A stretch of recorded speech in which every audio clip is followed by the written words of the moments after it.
बोल टीवी, मैं हूं प्रियंका। बिहार के पूर्व डीजीपी अभयानंद ने जो बात कही थी वो अब सच हो रही है।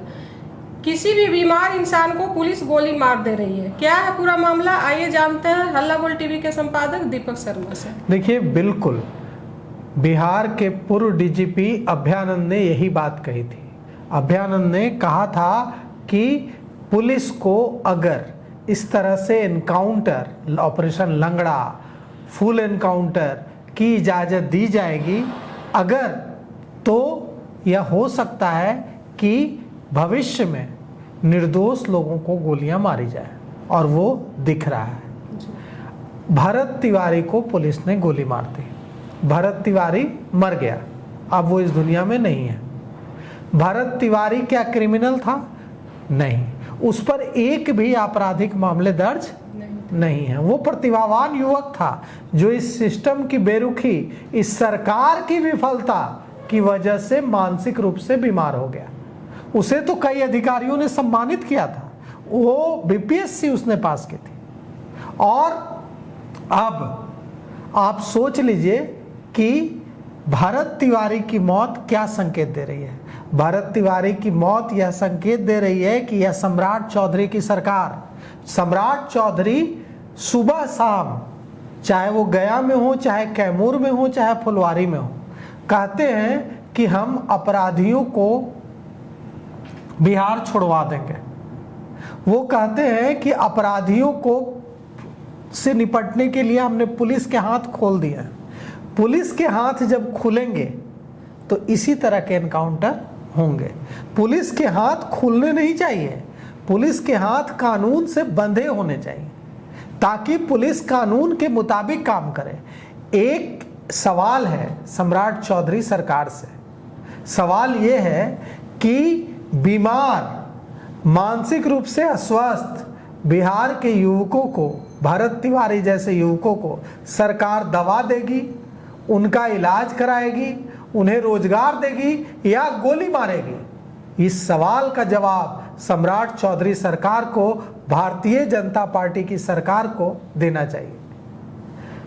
अगर कोई बीमार है, अगर कोई मानसिक रूप से अस्वस्थ है, तो उसकी जगह अस्पताल है, उसकी जगह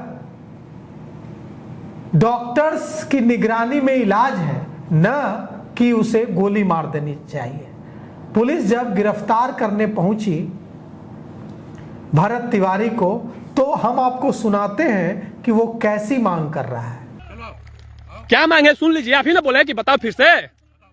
मेरा यही मांग है कि समाज में और ये पूरे देश में आज के बाद कोई भी नेता, मंत्री, विधायक, कोई भी अधिकारी समाज के साथ खिलवाड़ नहीं करेगा, झूठा वादा नहीं करेगा। अगर करेगा तो उसे किसी भी हाल में पूरा करना पड़ेगा, और नहीं करेगा तो मेरे जैसे लोगों को हथियार उठाना पड़ेगा। और दूसरी बात यह है कि हमारे समाज और देश में जो भी, जहां भी जो कार्य होना चाहिए, हर गांव, हर मोहल्ले, हर शहर, हर कस्बे के लिए सामाजिक काम, विकास का कार्य, जिससे हमारा देश आगे बढ़े, तो उन सभी कार्यों को बिना किसी लापरवाही के साथ, बिना भ्रष्टाचार के साथ और बिना किसी कुछ भी गलत कार्य के साथ अच्छे से किया जाए, पूरी तरह से धरातल पे। अगर इन लोग बोल रहा है कि मांगे पूरी की जाएंगी, आपके बात को लिखित रूप में या मौखिक रूप में ऊपर पहुंचाई जाएगी, तो इसमें क्या समस्या है? तो फिर शस्त्र डालने में मेरा कोई समस्या नहीं। जब मांगे मेरी जो पूरी होगी तो शस्त्र डाल दिया जाएगा।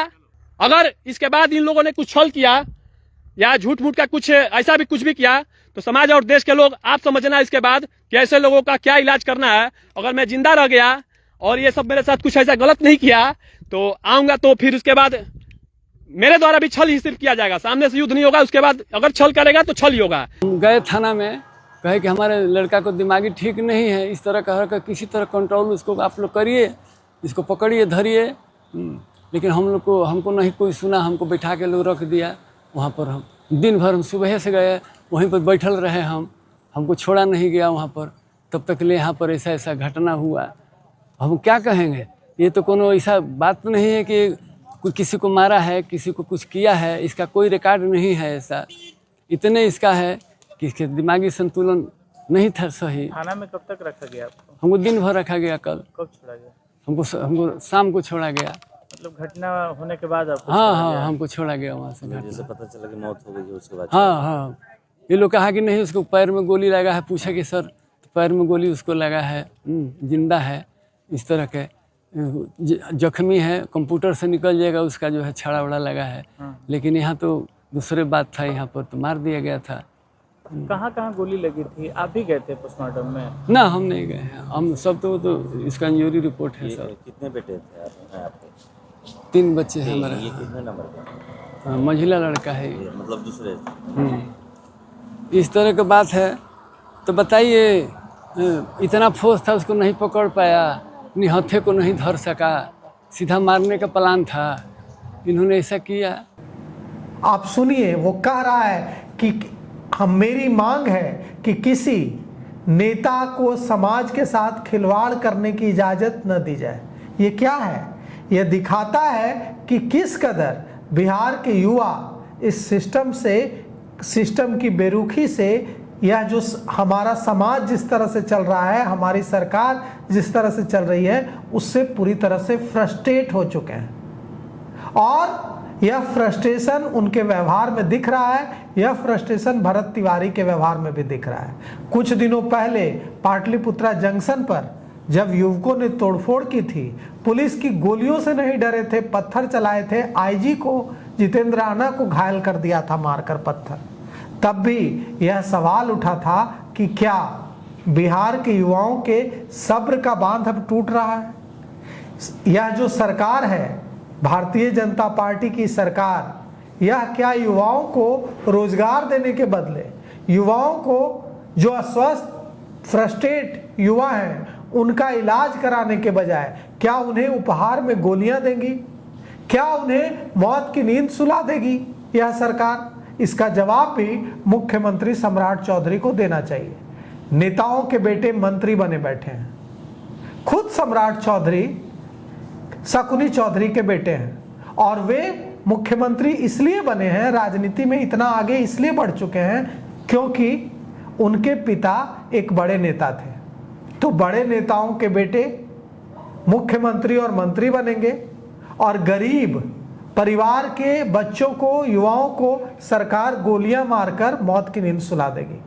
और इस तरह सरकार पूरे फक्र से कह रही है, मुख्यमंत्री सम्राट चौधरी पूरे फक्र से कह रहे हैं कि हमने पुलिस के हाथ खोल दिए हैं। बिल्कुल नहीं खोले जाने चाहिए पुलिस के हाथ गलत करने के लिए। पुलिस के हाथ कानून के नियमों से बंधे होने चाहिए। कोई बीमार है, कोई मानसिक रूप से अस्वस्थ है तो उसका इलाज होना चाहिए, न कि उसे गोली मार देनी चाहिए। जो वीडियो फुटेज हमारे पास आया है, हमारे संवाददाता ने वहां से भेजा है, उसके मुताबिक वह लड़का बहकी बातें कर रहा है, वो समाज को बदलने की बातें कर रहा है, व्यवस्था परिवर्तन की बातें कर रहा है, भ्रष्टाचार मिटाने की बातें कर रहा है और इसके बाद अपने हथियार फेंक भी दे रहा है, सरेंडर भी कर रहा है। उसके बाद पुलिस उसे गोली मार दे रही है। अब भोजपुर के पुलिस अधीक्षक ने शाहपुर के थानेदार एसएचओ राजेश मालाकार को निलंबित कर दिया है। साथ ही साथ दूसरे पुलिसकर्मियों पर, दूसरे दारोगा पर भी कार्रवाई की गई है। कई पुलिसकर्मियों को निलंबित किया गया है, शाहपुर के एसएचओ को भी निलंबित किया गया है। लेकिन एक बड़ा सवाल है कि निलंबन से क्या हो जाएगा?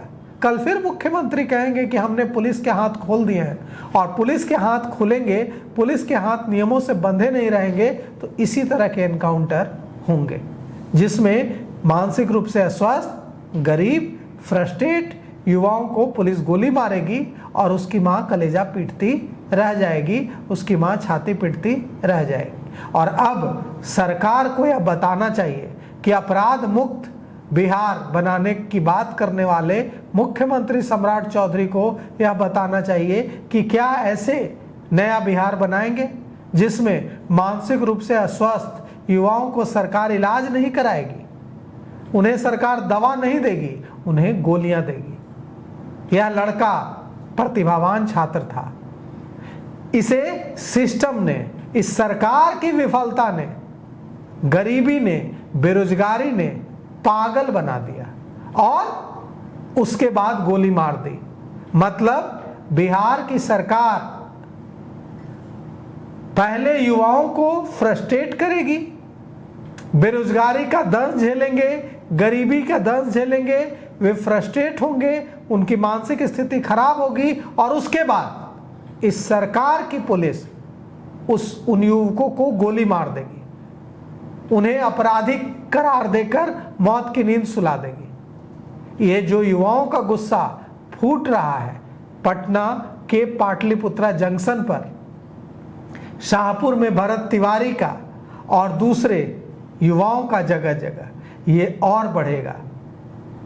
सरकार जितना ज़्यादा लाठी और गोली के जरिए दबाने की कोशिश करेगी उतना ज़्यादा बढ़ेगा और एक समय ऐसा आएगा जब सरकार की लाठियां और गोलियां कम पड़ जाएंगी। सरकार को यह समझना चाहिए कि लाठी और गोली काम नहीं करती, सिस्टम काम करता है और बिहार का सिस्टम फेल हो रहा है। बिहार का सिस्टम पुलिस को इतने ज़्यादा गैर कानूनी अधिकार देने की बात कर रहा है जिसका कानून में कोई जिक्र ही नहीं है। एनकाउंटर, आए दिन एनकाउंटर हो रहे हैं, तब भी हमने कहा था कि इन एनकाउंटर पर तालियां बजाने वाले लोग यह समझ जाएं कि बेकसूर भी मारे जाएंगे अगर पुलिस के मुंह में खून लगा, और पुलिस के मुंह में, बिहार पुलिस के मुंह में खून लग चुका है और आने वाले दिनों में ऐसे एनकाउंटर और भी दिख सकते हैं। तो इन सब को लेकर के आपकी क्या राय है? अपनी राय हमें कमेंट बॉक्स में जरूर दें। फिलहाल इस पेशकश में इतना ही। आगे की खबरों के लिए बने रहें हल्ला बोल टीवी के साथ। धन्यवाद।